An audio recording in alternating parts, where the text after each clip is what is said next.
போராடுவதற்கு துணை நிற்போம். நாங்கள் போராடவும் செய்வோம், போராடுவதற்கு துணையும் நிற்போம் என்பதை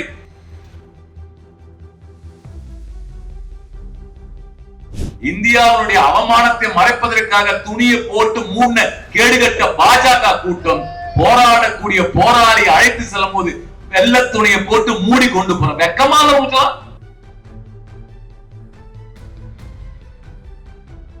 வெள்ள துணியை மூடி போடல. அந்த வெள்ள துணியை உன்னோட கேவலத்துக்கு ஒரு எடுத்துக்கலாம்.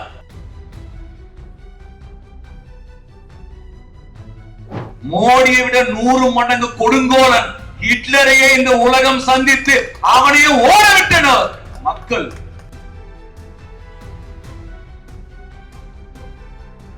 ஒரு அமைச்சர் போய் பேச மாட்டேன்னா என்ன அவ்வளவு பெரிய அப்பாட்டாக கவர்மெண்டா நீங்கெல்லாம்?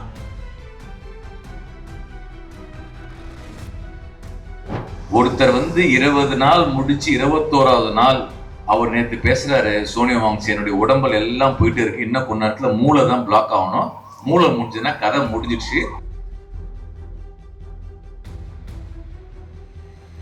மருத்துவ படிப்புக்கான அந்த வேட்கையை வியாபாரமயமாக்குவதற்கு பன்னாட்டு கார்ப்பரேட் நிறுவனங்கள், இந்நாட்டு கார்ப்பரேட் நிறுவனங்கள் முடிவு பண்ணிருக்கிறார்கள். அந்த வியாபாரிகளுக்கு ஒரு அடியாளாக மோடியும் பாஜகவும் இருக்கிறது.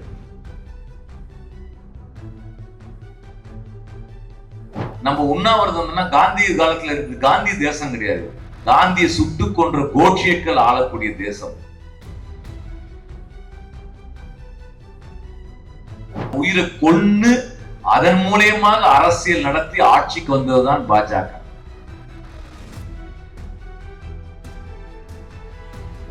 மத நம்பிக்கையில் இருக்கக்கூடிய மக்களை வெட்டி கூறு போட்டு அதன் மூலமாக இன்னைக்கு அதிகாரத்துக்கு வந்தவர்கள். இந்த சோசியல் மீடியா மஃபியா கும்பல் தான் ஜனநாயக ரீதியாக போராட்டத்தினர்களை முடக்க பார்க்கிறார்கள். 1000 அடக்குமுறைகள் வந்தாலும் உரிமைக்கான குரலை ஒருபோதும் உங்களால் தடுத்து நிறுத்த முடியாது. கார்ப்பரேட் ஊடகம் என்ன செய்கிறதோ அதை நாம் வாந்தி எடுப்பது சோசியல் மீடியா கிடையாது. நாம் நம்முடைய குரலை பதிவு செய்ய வேண்டியிருக்கிறது. சார், நான் காலையில பிரேக்பாஸ்ட் சாப்பிடல சார். ஏன்டா சாப்பிடலன்னா, இவருக்காக நான் சாப்பிடல சார். இந்த பையன் யாருன்னு எனக்கு தெரியாது.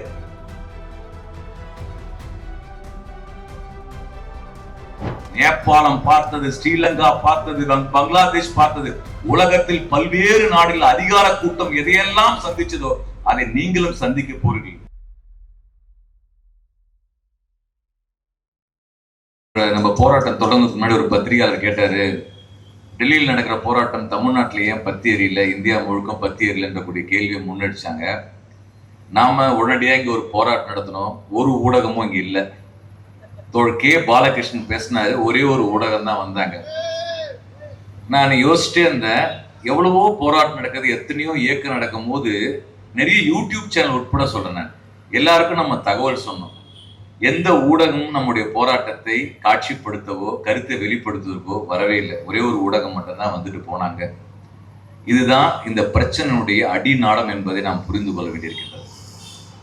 ஒருத்தர் 20 நாள் முடிச்சு 21வது நாள் அவர் நேற்று பேசுறாரு, சோனியா வாங்சி என்னுடைய உடம்புல எல்லாம் போயிட்டு இருக்கு, இன்னும் கொஞ்ச நேரத்துல மூளை தான் பிளாக் ஆகணும், மூளை முடிஞ்சதுன்னா கதை முடிஞ்சிடுச்சு, இன்னும் அந்த ஸ்டேஜுக்கு வரலன்றார். ஆனால் இந்த இந்தியாவில் இருக்கக்கூடிய எவ்வளவோ நூற்றுக்கணக்கான ஊடகங்கள் ஒரு ஊடகம் கூட லைவ் போடல. ஆனால் யோசிச்சு பாருங்க, அண்ணா ஹசாரே என்பவர் போராடினார். 24 மணி நேரமும் ஊடகங்கள் அண்ணா ஹசாரே போராடுகிறார் சொன்னார்கள். ஆனால் இந்த நீட் போராட்டம் நடக்கின்றது, ஊடகங்கள் காட்சிப்படுத்தவில்லை, ஒரு செய்தியாக கடந்து போகின்றது. நாம் இங்கே சென்னையில் நடத்துகின்றோம், தலைமை நகரத்தில் நடத்துறோம். மார்க்சிஸ்ட் கம்யூனிஸ்ட் கட்சியினுடைய மூத்த தலைவர் கே பாலகிருஷ்ணன் பேசுறாரு, சாதாரணமா ஆர்ப்பாட்டம் நடத்தினால எல்லாரும் வந்துருவாங்க, ஆனா அவங்களுக்கு இது நியூஸ் வேல்யூ வேணாம்னு நினைக்கிறாங்க. இதுதான் இந்த பிரச்சனை நாம் புரிந்து கொள்ள வேண்டிய முக்கியம்.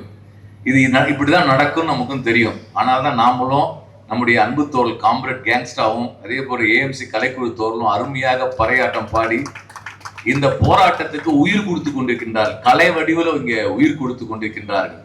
தமிழ்நாடு பற்றி எரிந்ததா? தமிழ்நாடு ஊடகங்கள் பேசுதா? நீட்டுக்காக குரல் கொடுத்தவர்களாம் அந்த 4 மாணவர்கள் மரணம் குறித்து பேசினார்களா? 4 பேர் நமக்கு தெரியுமா? செத்து போன 4 பேர் எதுவுமே இன்னைக்கு ஊடகங்கள்ல செய்தியாக்கப்படவில்லை, அப்படியே கடந்து போகின்றது. இன்றைக்கு என்ன பேசணும், எதை போராட்டமா மாற்றணும், எது செய்தியாக மாற்றணும் என்பதை இன்னைக்கு முதலாளிகள் தீர்மானித்து விட்டார்கள், கார்ப்பரேட் நிறுவனங்கள் தீர்மானித்து விட்டார்கள். அதன் காரணமாக தான் இந்த மக்கள் எழுச்சி அவ்வளவு முடக்கக்கூடிய வேலையை முடிவு பண்றாங்க. இங்கே தலைநகர் டெல்லியில் நடக்கக்கூடிய போராட்டத்தை ஏன் அமைச்சர் பார்த்து முடிக்க முடியல? என்ன விஷயம்? 2 விஷயம் நம்ம கவனத்தில் இருக்கு. ஒன்று இது பெரிய கார்ப்பரேட் அஜெண்டா இருக்கு. ஒரு 60 வருஷத்துக்கு முன்னாடி உயர்கல்வி பெறல் எண்ணிக்கை ரொம்ப குறைவு. ஏன் 20 வருஷத்துக்கு முன்னாடியே ஹையர் எஜுகேஷன் பர்சன்டேஜ் 6% தான். இன்றைக்கு தான் அது இன்க்ரீஸ் ஆயிருக்கு. இது கல்வி உரிமைக்காக மக்கள் அமைப்புகள் நடத்திய போராட்டத்தின் வாயிலாக இன்னைக்கு எல்லாரும் கல்லூரிக்கு வந்துட்டாங்க. கல்லூரிக்கு வந்தவங்களுடைய உயர்கல்வி வாய்ப்பை வியாபாரமயமாக்க பாக்குறாங்க. +1 +2 முடிச்சுட்டு இப்ப மேற்படிப்பு அத்தனை நுழைவுத் தேர்வு மையங்கள். சென்னையில நீங்க தாம்பரத்துக்கு அண்ணாண்ட இந்த திருவொற்றியூர் பொன்னேரிக்குள்ள பார்த்தாலே நூற்றுக்கணக்கான கோச்சிங் சென்டர்ஸ் இருக்குது. ரூம் வச்சு நடத்துறாங்க, பெரிய பெரிய பில்டிங்ல இருக்கு. அங்க +1 +2க்கு பயிற்சி நடத்துறாங்க. அங்க படிக்கக்கூடிய மாணவர்கள் அங்கே நம்ம சென்னையில கூட அரசு மருத்துவக் கல்லூரிக்கு வர முயற்சி எடுக்கிறார்கள்.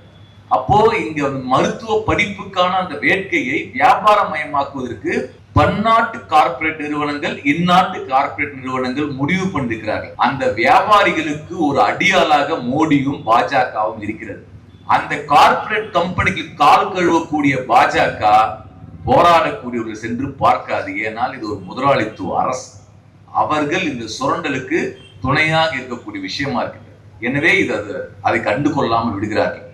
இன்னொரு புறம் நம்ம பார்க்க வேண்டிய விஷயம் என்னன்னு சொன்னால், இந்த மக்கள் போராட்டங்கள் இவ்வளவு நாள் நம்ம உண்ணாவிரதம் காந்தி காலத்துல இருக்கு. காந்தி தேசம் கிடையாது. காந்தியை சுட்டு கொன்ற கோட்சேக்கள் ஆளக்கூடிய தேசம். இங்கே மனிதாபிமானத்தை நாம் எதிர்பார்க்கவே முடியாது. ஒரு உயிர் போனது அவங்க வருத்தி, ஏன்னா உயிரை கொன்னு அதன் மூலியமாக அரசியல் நடத்தி ஆட்சிக்கு வந்ததுதான் பாஜக. மத நம்பிக்கையில் இருக்கக்கூடிய மக்களை வெட்டி கூறு போட்டு அதன் மூலமாக இன்னைக்கு அதிகாரத்துக்கு வந்தவர்கள் இன்றைக்கும் அந்த மதவெறியை வைத்து வெட்டி கொலை செய்து கொண்டிருக்கிறார்கள். ஒடுக்கப்பட்ட சாதியை சார்ந்தவர்களை, பெண்களை, ஆதிவாசிகளை, சிறுபான்மையினரை இன்றைக்கு கூறு போட்டு அந்த ரத்தத்தின் மீது இந்த ஆட்சி நடந்து கொண்டிருக்கின்றது. எனவே இந்த ஆட்சி ஒரு இந்துத்துவ கம்யூனல் கார்ப்பரேட் நெக்சஸ் அது இன்றைக்கு நின்று கொண்டிருக்கிறது. அப்ப இதற்கு எதிராக போராட்டம் நடத்துவது சாதாரண விஷயம் அல்ல. நாங்கள் பல பேர் இந்த போராட்டத்திற்கு அழைத்தோம். கிட்டத்தட்ட நான் நேற்று பல பேரோட பேசினேன். பலருக்கு வர வேண்டிய விருப்பம், சிலருக்கு வர முடியல. உதாரணத்துக்கு TM கிருஷ்ணா வரேன்னு சொல்லியிருந்தார். அவர் ஒரு ஆதரவு போஸ்ட் போட்டார். அவருடைய சமூக வலைத்தள போயிட்டு அநாகரிகமான பேச்சு. நீங்க நீட்டுக்கு எதிராக அதே நேரத்தில் இந்த டெல்லி நடக்கக்கூடிய போராட்டத்துக்கு ஆதரவு தெரிவிச்சு யாரு பதிவிட்டாலும் கீழே கேவலமாக அருவருக்கத்தக்க மொழியில பேசக்கூடியவர் இருக்கிறார்கள். ஏன் அந்த அளவுக்கு அவங்க வருகிறார்கள்? எந்த அளவுக்கு சமூகம் அருவருக்கத்தக்கதாக மாறி இருக்குது. என்னை எழுத்து பேசியான்னு பார்த்தீங்கன்னா சமூக வலைத்துல மிரட்டுறாங்க. இன்னைக்கு ஒரு மிகப்பெரிய சோசியல் மீடியா மாஃபியா கும்பல் இன்னைக்கு இந்தியாவில் செயல்பட்டு கொண்டிருக்கிறது. இந்த சோசியல் மீடியா மாஃபியா கும்பல் தான் ஜனநாயக ரீதியாக போராட்டத்தினர்களை முடக்க பார்க்கிறார்கள். எனவேதான் போராட்டத்துக்கு வர வேண்டும் என்று விருப்பப்படுவது கூட, ஒரு கையை ஓங்கி குரல் எழுப்பது கூட சைக்காலஜிக்கலா பிரஷர் பண்ணக்கூடிய வேலையை இன்றைக்கு முன்னெடுத்துக்கூடிய நண்பர்களே. ஆக இப்படிப்பட்ட நெருக்கடி காலகட்டத்தில் தான் நாம் சொல்கிறோம், 1000 அடக்குமுறைகள் வந்தாலும் உரிமைக்கான குரலை ஒருபோதும் உங்களால் தடுத்து நிறுத்த முடியாது. சென்னை மாநகரில் சொல்கின்றோம், இந்தியா முழுக்க பரவும். நண்பர்களே, தோழர்களே, உங்களுக்கு தெரியுமா, இந்தியாவில பல மாநிலங்களில் இந்திய மாணவர் சங்க தோழர் நடத்திய போராட்டங்களை ஊடகங்கள் இன்று வரை சரியாக பதிவு செய்யவில்லை. கேரளாவில் மட்டுமல்ல, இமாச்சல பிரதேசத்துல இந்திய மாணவர் சங்க போராட்டம், பீகார்ல தோழர் சொன்னாங்க, பீகார் மாநிலத்தில் போராட்டம் நடத்தியதன் காரணமாக 3 மாணவர் சங்க தலைவர் 30 நாளா ஜெயில இருக்கான். ஒத்த மீடியா பேசிருக்குதா? பீகார்ல டெல்லியில நடக்கிற போராட்டத்துல காண்பிக்கிறார்கள். பீகார் மாநிலத்தில் இந்திய மாணவர் சங்கத்துடைய தலைவர்கள் கடந்த 1 மாத காலமாக சிறையில் இருக்கிறார்கள். அங்கே பாஜக ஆட்சி, கொடுங்கோல் ஆட்சி நடந்து கொண்டிருக்கிறது. தமிழ்நாடு மட்டுமல்ல, கேரளா மட்டுமல்ல, இந்தியாவின் பல மாநிலங்களில் இந்திய மாணவர் சங்கத்தோர் நீட்டுக்கு எதிராக அவ்வளவு பெரிய யுத்தத்தை இந்த காலகட்டம் நடத்தி கொண்டிருக்கிறார்கள். எல்லா இடத்திலும் அடிதடி, மண்டை உடைச்சிருக்காங்க, கை உடைச்சிருக்காங்க. இந்திய நாடு முழுக்க பல்வேறு மருத்துவமனைகளிலே இடதுசாரி மாணவர்கள் இன்னைக்கு படுத்து கிடக்கிறார்கள்.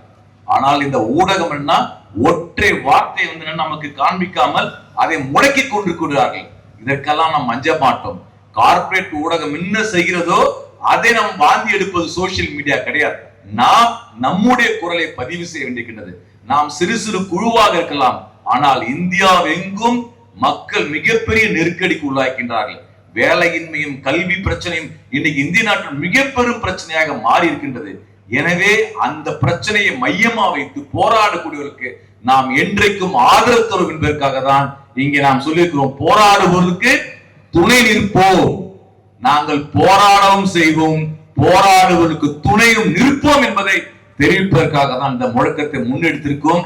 நண்பர்களே, தோழர்களே, இந்த போராட்டம் வரக்கூடிய 20ஆம் தேதி இந்தியா முழுக்க மார்க்சிஸ்ட் கம்யூனிஸ்ட் கட்சியின் சார்பாக நாடு முழுக்க மிக பெரும் போராட்டத்தை நடத்த அறைகோல் விடுக்கப்பட்டிருக்கின்றது. அதே 20ஆம் தேதி நாடாளுமன்றத்திலே பல்வேறு அமைப்புகள் பேரணி நடத்திருக்கின்றார்கள். இன்றைக்கு இந்திய மாணவர் சங்கத்தினுடைய தலைவர், துணைத் தலைவர் உண்ணாவிரத்தில் இருக்கின்றார். ஐசா மாணவர் தலைவர் உண்ணாவிரத்தில் இருக்கின்றார். பல்வேறு இடதுசாரி மாணவர் தலைவர்கள் ஜந்தர் மந்தர் இருக்கிறார்கள். அங்கே ஸ்டேஜ் எப்படிப்பட்ட ஸ்டேஜ் கிடையாது. இந்த ஸ்டேஜ்ல அவர் இருப்பார், சோனம் வாங்ஸ் இருப்பாரு, அப்ஜித் இருப்பாரு, இன்னொரு ஒரு சின்ன ஸ்டேஜ் இருக்கும், இன்னொரு ஒரு ஸ்டேஜ் இருக்கும். அங்க இடதுசாரி மாணவர் சங்க தலைவர் இருப்பாங்க. இவங்க பின்னால கேமரா போகவே போகாது. அவங்க எல்லாம் நீங்க பார்த்தே இருக்க மாட்டீங்க. அந்த கேமரா முழுக்க இங்க மட்டும்தான் இருக்கும். அதுவும் என்னன்னா, இது மார்க்கெட் ஆகுதுன்றதுக்காக இவரு முன்னாடி கேமரா. சின்ன சின்ன பந்தல்ல பல போராட்டம் நடக்கின்றது. அவர் அங்கங்க பேசிக்கொண்டே இருக்கிறார்கள். அந்த ஒரு செய்தியும் இன்னைக்கு எந்த ஊடகம் நமக்கு காண்பிக்கவே இல்லை. எவ்வளவு அயோக்கிய பயன் பாத்தீங்கன்னா, இவனுங்க வந்து துணியை மூடியே அயோக்கியம் பண்ணுவானுங்க. இவனுங்க இந்தியாவுடைய அவமானத்தை மறைப்பதற்காக துணியை போட்டு மூணு கேடுகட்ட பாஜக கூட்டம் போராடக்கூடிய போராளி அழைத்து செல்லும் போது வெள்ள துணியை போட்டு மூடி கொண்டு போற வெக்கமானவங்களுக்கெல்லாம் எவ்வளவு அயோக்கிய பயலா இருப்பீங்க. வெள்ள துணியை மூடி போடல. அந்த வெள்ள துணியை உன்னோட கேவலத்துக்கு ஒரு எடுத்துக்கலாம். துணியை மூடி வச்சு மூடிட்டு போனா மறைச்சிருவியா? நீ மறைச்சிட முடியும் நினைக்கிறியா? இவ்வளவோ கேடுகட்டு அராஜகவான் இந்த உலகம் பார்த்திருக்கின்றது. மோடியை விட 100 மடங்கு கொடுங்கோலன் ஹிட்லரையே இந்த உலகம் சந்தித்து அவனையே ஓட விட்டனர் மக்கள். மானுடம் சத்தியது சாதாரண கிடையாது. ஹிட்லரையே பார்த்துக்கலாம். நீ அம்மா அந்த ஹிட்லருக்கு சில்லற புள்ள. நீ இதையும் இந்தியா எதிர்கொள்ளும். எவ்வளவு அராஜகம்! ஒரு அமைச்சர் போய் பேச மாட்டேன்னா என்ன அவ்வளவு பெரிய அப்பாட்டாக கவர்மெண்டா? நீங்கெல்லாம் மக்களுக்கு மதிப்பளிக்க மாட்டீங்களா? நாடாளுமன்ற ஜனநாயகம் என்பது எது சொல்லுது? நான் ஓட்டு போட்டு தேர்ந்தெடுத்தா நீ வந்து பேசணும். பேச மாட்டேன்னா நீ என்ன போராட்டத்தில் நான் பார்த்து பண்ணான்றான். நீ பார்த்து பண்ண நினைச்சுக்காத. ஆனால் இது எல்லா மக்கள் மத்தியிலும் உணர்விக்கின்றது. நான் ஒரு பதிவு போறேன். ஒரு பையன் என்கிட்ட வந்து கேட்கலாம் மெசஞ்சர்ல, சார் நான் காலையில பிரேக்ஃபாஸ்ட் சாப்பிடல சார். ஏன்டா சாப்பிடலன்னா, இவருக்காக நான் சாப்பிடல சார். அந்த பையன் யாருன்னு எனக்கு தெரியாது. ஆனால் லட்சக்கணக்கான கோடிக்கணக்கான இளம் உள்ளங்கள் இந்த போராட்டத்தை பார்த்து கொண்டே இருக்கிறார்கள். அவர்கள் வீதியில் இறங்கும் பொழுது பாஜக கூட்டம் தலை தெருக்க ஓட வேண்டிய சூழல் இந்தியாவில் உருவாகியே தீரும். நேபாளம் பார்த்தது, ஸ்ரீலங்கா பார்த்தது, பங்களாதேஷ் பார்த்தது, உலகத்தில் பல்வேறு நாடுகள் அதிகார கூட்டம் எதையெல்லாம் சந்திச்சதோ அதை நீங்களும் சந்திக்க போறீர்கள். எனவே நாம் இந்த ஆர்ப்பாட்டம் வாயிலாக அரசுக்கு சொல்கின்றோம், போராடக்கூடிய கண்ணியமாக நடத்துங்கள். நாடாளுமன்ற ஜனநாயகத்துக்கு உட்பட்டு செயல்படுவதுதான் நீங்கள் ஆட்சிக்கு வந்தீர்கள். அதை முன்னெடுங்கள். இல்லை என்றால் மக்கள் அதிகாரம் இதை எதிர்கொள்ளும்.